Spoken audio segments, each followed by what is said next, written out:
This is a Toyota Echo, and to remove the radio, first we need to start up here. So take these out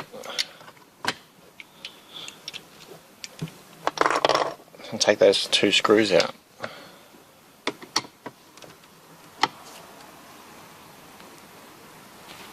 So once those two screws are out, put that in the middle position, just because some cars actually they need to be.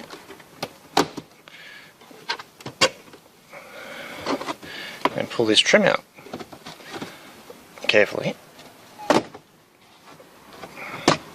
That's it.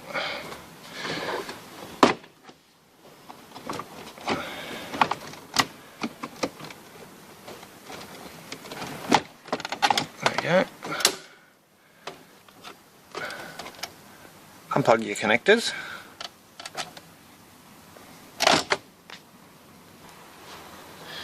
So that's out.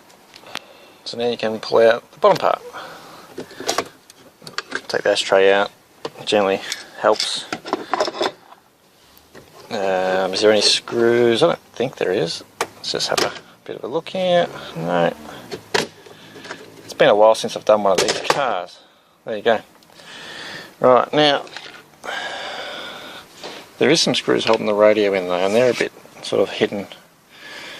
So you still have to unclip the heater controls, so there's a little tab there to get to the screw underneath there. Same on the other side, so just unclip both sides. And then screws underneath, so that you might be able to see those, yep. So one screw there and one screw there. Under those and the radio will slide out. Okay, now I've undone those screws, the radio slides out like that, and you just unplug it.